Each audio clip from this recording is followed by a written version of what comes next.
update din ho tayo mga kaumbo diyan sa nagpapatuloy pa rin po na paghahanap doon po sa mga nawawalang individual sa gumuhong building. Siyam na palapag na building diyan sa may bahagi po ng Pampanga. Mataas pa rin po yung pag-asa o yung positibo pa rin po ang mga rescuer doon sa kanilang mga mahahanap sa gumuhong gusali. At wala din pong itinakda na timeline sa rescue operations. May live report si Bombo Isa Cotoner. Yes, Bombo, Genesis, Bombo, Ever. Patuloy ang search and rescue operations ng mga Philippine Coast Guard dito nga sa gumuhong gusali dito sa Angeles City, Pampanga, kung saan nananatili ang pag-asa ng mga otoridad na mahahanap pa rin ng mga manggagawa na nasa ilalim nga ng mga debris. Ayon kay Philippine Coast Guard spokesperson Commodore Noemi Cayabyab, isa sa pinakamalaking hamon sa operasyon ang lalim ng kinalalagyan ng mga biktima, kaya kinakailangan maging maingat ang mga rescuer sa pagtanggal ng mga debris upang maiwasan ang panibagong pagguho ng istruktura. Bukod dito, isa rin anyang panganib sa operasyon ng mga live wires o nakabiting mga linya ng kuryente sa paligid ng collapse area na maaaring magdulot ng dagdag na peligro sa mga responder. Dahil sa komplikadong kondisyon ng gumuhong gusali, sinabi ni Cayabyab na wala pa silang maibigay na tiyak na timeline kung kailan matatapos ang rescue at retrieval operations. Anya, bagaman sistematiko ang ginagawang paghahanap, sinisikap din ng mga otoridad na mapabilis ang operasyon dahil buhay ng mga manggagawa ang nakasalalay dito.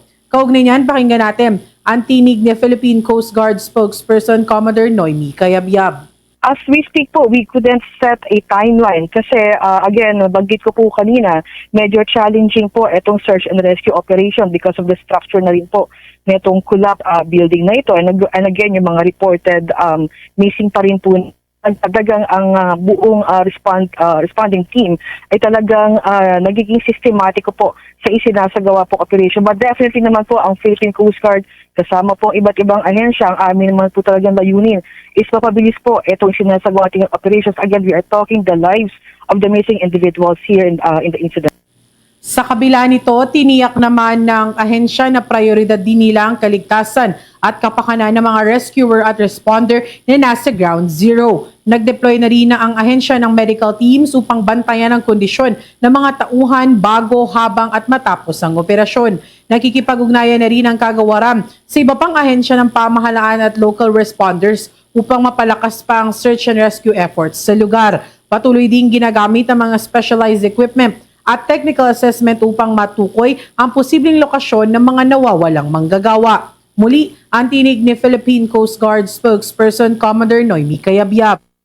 Tama po kayo, yan naman po ang naging direktiba rin ng aming komandante na si Admiral Gavana. Talagang siguraduhin po yung kaligtasan at overall welfare ng ating po mga responders. So meron po tayo mga medical teams at meron po tayo mga doctors na talagang nag-check po sa kanila sa mga conditions po nila before, during, and after po ng operations po. Samantala, magbibigay naman ng tulong pinansyal ang Department of Labor and Employment sa mga manggagawa at pamilyang naapektuhan ng pagguho ng gusali. Inatasan na ni Department of Labor and Employment Secretary Francis Tolentino ang Employees Compensation Commission na agad magbigay ng employees compensation, cash assistance at iba pang benepisyo sa mga kwalipikadong biktima at kanilang mga benepisyaryo. Ayon sa kagawaran, makatatanggap ng tig 15,000 ng agarang ayuda ang pamilya ng mga nasawing manggagawa. Bukod dito, maaari rin silang makatanggap ng 30,000 funeral benefits sa pamagitan ng Social Security System, bukod pa sa regular na benepisyo mula sa SSS. Maaari ring makatanggap ng employee compensation death pension ang asawa at mga menor de edad na anak ng mga nasawing manggagawa.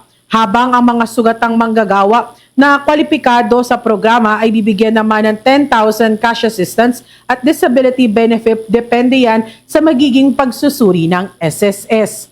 Para sa... Yes, Bombo Genesis? Okay.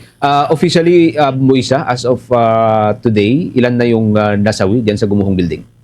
Yes, Bombo Genesis, no, base nga sa tala ng Philippine Coast Guard, nasa 5 na yung nasawi o natalang nasawi dito nga sa pagguho ng gusali nito. Actually, yung nadagdag nga na isa, Bombo Genesis, ay isa doon sa mga nakita ng K9 dog units mula sa Philippine Coast Guard. At yun din naman ang kinumpirma sa atin ni Philippine Coast Guard spokesperson Noemi Cayabyab na nadagdagan na nga ng isa itong mga natala nila na namatay o nasawi dito nga sa pagguho ng gusali. Sa ngayon, Bombo Genesis and Bombo Ever nagpapatuloy pa rin yung kanilang search and rescue operations at aantabayanan pa natin yan sa mga susunod na araw dahil nga ani nila ay mataas pa ang pag-asa nila dito nga sa search and rescue operations. Bombo Genesis. Okay. Maraming salamat, Bombo Isa.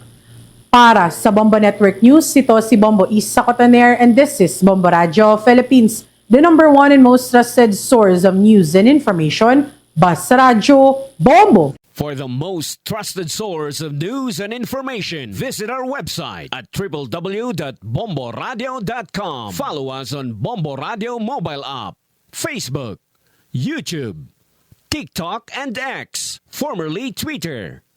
Like, share, and stay connected. Anytime, anywhere.